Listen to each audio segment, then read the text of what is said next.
Assalamualaikum warahmatullahi wabarakatuh. Alhamdulillahirrabbilalamin. Nanda sekalian, kita bertemu kembali di dalam kuliah manajemen risiko agribisnis. Kali ini kita akan melihat materi yang baru, yaitu ukuran peluang risiko agribisnis. Peluang, ya, kalau kita artikan adalah kesempatan atau kebolehjadian suatu solusi harapan baru, atau sering disebut manfaat positif dari risiko negatif yang terdeteksi.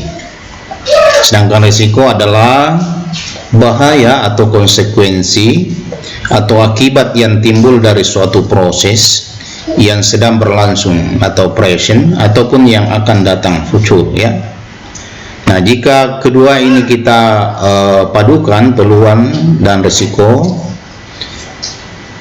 bahwa manajemen risiko dan peluang adalah kegiatan untuk meminimalisir, ya, ketidaksesuaian melalui tindakan pencegahan, kemudian memanfaatkan peluang jika ketidaksesuaian itu dapat diatasi. Ada satu contoh kasus, ya, yang terjadi, misalnya yang pernah dilakukan oleh Ade Latif, ya, salah seorang pengusaha yang sekaligus mantan menteri. Beliau pernah menceritakan bahwa ketika dia mahasiswa dulu, dia pernah berdagang telur. Rupanya dia pesan telur sangat banyak, sampai 1 truk, dan itu tidak laku. Harga turun, ya, sehingga dia, ya, menyimpan telurnya. Lalu apa akibatnya, risiko yang terjadi? Rupanya telurnya menjadi busuk, menjadi rusak.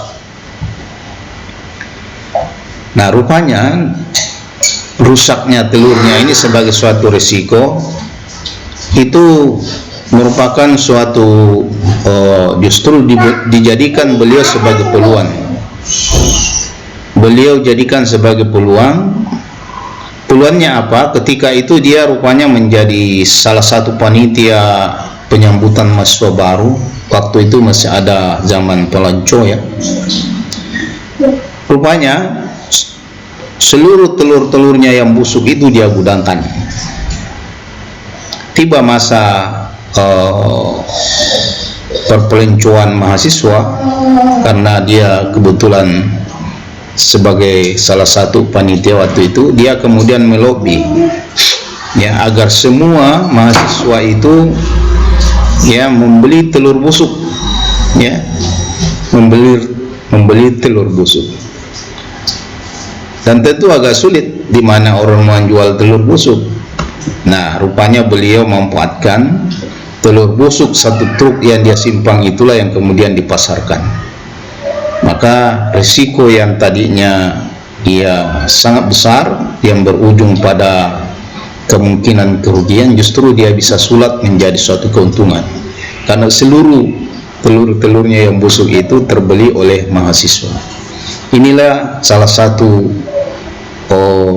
penerapannya, bagaimana manajemen risiko itu memanfaatkan risiko yang ada menjadi sebuah peluang. Oke, kita lanjut. Nah, ukuran peluang, ya. Ukuran peluang di sini adalah ukuran derajat, ya, ukuran derajat ketidakpastian suatu peristiwa dalam agribisnis. Kita semua paham bahwa di dalam agribisnis rupanya, ya, peluang-peluang itu, ya, derajatnya itu tidak bisa dipastikan.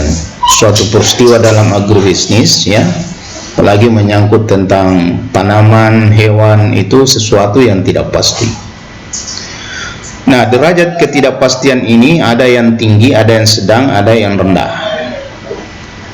Nah, dari segi sifatnya ada yang bersifat kualitatif, yaitu bisa diukur dalam narasi, ya, ukurannya dalam narasi. Bisa sifatnya kuantitatif, yaitu, ya, bisa ditelusuri, ditampilkan dalam bentuk ukuran angka. Kita lihat contoh ya, kriteria ukuran risiko kemungkinan yang terjadi yang bersifat kualitatif. Ya, ada yang rendah, ada yang sedang, ada yang tinggi. Rendah ini kemungkinan risiko tentu jarang terjadi. Ini masuk dalam kategori risiko kemungkinan rendah ya. Kalau dia rendah berarti kemungkinan risiko jarang terjadi.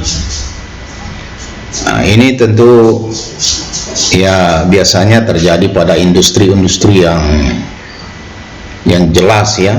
Tapi kalau pada agribisnis ya paling tidak yang sering terjadi itu secara kualitatif yaitu sedang, yaitu kemungkinan risiko ya terjadi ya sedang. Dan ada yang ya secara kualitatif ya tinggi, yaitu kemungkinan risiko hampir pasti terjadi. Sebagai contoh, di dalam memelihara, dalam budidaya ayam ya, dalam budidaya ternak ayam ya, sudah bisa dipastikan itu bahwa kematian itu pasti terjadi. Ya, apakah nanti tinggal dilihat ya, apakah 1%, 2%, 5%, atau sesuai dengan standar.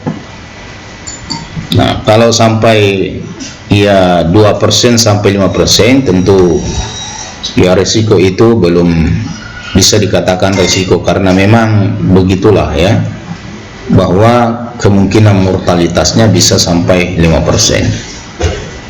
Kemudian kuantitatif, penentuan peluang terjadinya risiko dengan menggunakan pendekatan kejadian ya, bisa persatuan waktu ya, misalnya dalam periode 1 tahun. Ada 2 kriteria penentuan kemungkinan, yaitu berdasarkan persentase atas kegiatan atau transaksi atau unit yang dilayani dalam 1 tahun, dan jumlah frekuensi kemungkinan terjadi dalam 1 tahun.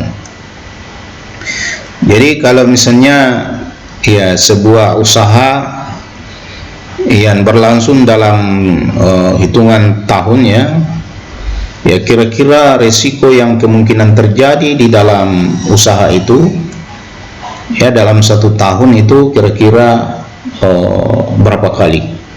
Jadi bisa dihitung. Misalnya kalau kita memelihara ternak ya, kemungkinan di dalam 1 tahun itu ada masa-masa ya, dalam 1 tahun masa musim pancaroba ya, peralihan, di mana kondisi iklim atau cuaca sangat ekstrim, sehingga kemungkinan di situ banyak ternak yang bisa mati, terutama ternak yang bergerak dalam usaha ternak ayam. Nah, jadi itu bisa diprediksi ya, bisa diprediksi. Kemudian termasuk ya kelangkaan misalnya benih atau pupuk ya, dalam usaha tani ya, tentu di situ bisa diprediksi kemungkinannya.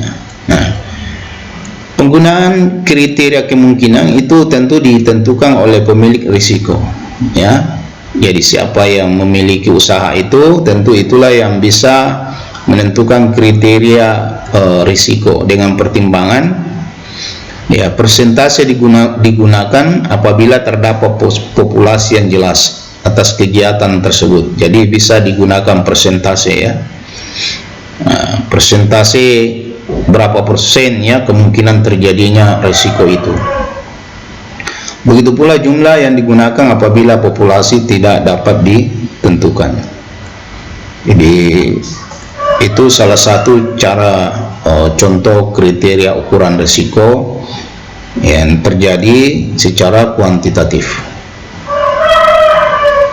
Kemudian dampak dari risiko yang kemungkinan bisa dialami, tentu pertama ada namanya fraud, yaitu jenis risiko yang umum dihadapi oleh setiap perusahaannya. Fraud ini berdampak buruk mulai dari kerugian finansial hingga reputasi yang rusak. Risiko ini tidak boleh dianggap sebelah mata ya, karena dapat membuat perusahaan berada dalam kondisi yang sangat rentan ya. Kemudian bisa juga dampak dari risiko penurunan reputasi ya. Jadi ada kemungkinan dari peristiwa yang terjadi sebuah perusahaan mengalami penurunan reputasi, ya. Kalau misalnya kita lihat, ya, misalnya dalam sebuah usaha tani misalnya yang bergerak dalam budidaya sayur, katakanlah begitu. Nah, kemudian karena dia berusaha menangani dampak risiko dari misalnya serangan hama, lalu dia menggunakan pestisida yang terlalu besar, ya, lalu kemudian ya berdampak pada kesehatan dari konsumen, ya bisa saja reputasi dari usaha itu menjadi menurun. Orang menjadi tidak percaya, orang menjadi menghindari, ya, sehingga tentu produk-produk dari usaha itu menjadi tidak laku. Bahkan bisa berdampak sanksi pidana, ya, kalau itu mengakibatkan risiko kematian atau apa saja, ya, pada konsumen kita, ya. Bisa juga, ya, dampak risiko berupa kecelakaan kerja. Nah, kemudian ya bisa juga berupa gangguan terhadap layanan organisasi. Dan yang terakhir bisa, ya, dampak dari risiko itu berupa penurunan kinerja. Dampak kualitas risiko yang kemungkinan terjadi, ya, sebenarnya rendah, ya, rendah. Tentu pengaruhnya terhadap strategi dan aktivitas operasi usaha yang kita jalankan itu menjadi rendah. Kemudian pengaruhnya terhadap kepentingan para pemangku kepentingan stakeholders itu juga rendah. Sedangkan dampak kualitas risiko yang bersifat sedang, tentu pengaruhnya terhadap strategi dan aktivitas operasi usaha yang dijalankan sedang. Sedangkan pengaruhnya terhadap kepentingan para pemangku kepentingan, yaitu stakeholder, itu tentu sedang. Nah, dampak kualitas risiko yang kemungkinan terjadi tinggi, dampaknya itu, ya, tentu pengaruhnya terhadap strategi dan aktivitas operasi perusahaan kita menjadi tinggi. Nah, begitu pula pengaruhnya terhadap kepentingan para pemangku kepentingan stakeholder itu juga menjadi tinggi. Lalu bagaimana menetapkan selera risiko itu? Nah, selera risiko menjadi dasar dalam penentuan toleransi risiko, yakni batasan besaran kuantitas level kemungkinan terjadinya dan level dampak risiko yang dapat diterima, sebagaimana yang dituangkan, ya, pada kriteria risiko. Nah, penetapan selera risiko untuk setiap kategori risiko itu bisa ditetapkan. Yang pertama, risiko pada level rendah, ya, dan sangat rendah itu dapat diterima dan tidak perlu dilakukan proses mitigasi risiko. Jadi kalau misalnya risikonya pada level rendah, ya, bahkan sangat rendah, ya, itu tentu dapat diterima dan tidak perlu dilakukan proses mitigasi risiko atau, ya, melakukan identifikasi risiko. Yang kedua, risiko dengan level sedang, ya, sehingga hingga dapat sangat tinggi. Ini harus ditangani, ya, untuk menurunkan level risikonya. Nah, selera risiko ditetapkan tentu oleh komite manajemen risiko, ya. Persepsi unit pemilik risiko atau risk owner, ya, terhadap tinggi rendahnya risiko. Nah, selera risiko menunjukkan tingkat risiko yang tersedia yang diambil oleh sebuah organisasi, ya, atau instansi dalam upaya mewujudkan tujuan atau sasaran yang telah ditetapkan. Nah, penetapan selera risiko itu dipengaruhi oleh sikap, ya, terhadap risiko, yaitu risk averse versus risk taker dan pertimbangan dalam pembuatan keputusan mengenai penanganan risiko. Ini bisa kita lihat di sini gambaran selera risiko, ya, rendah, sedang, tinggi, ya. Begitu pula kemungkinannya ya, ada rendah, ada sedang, ada yang tinggi.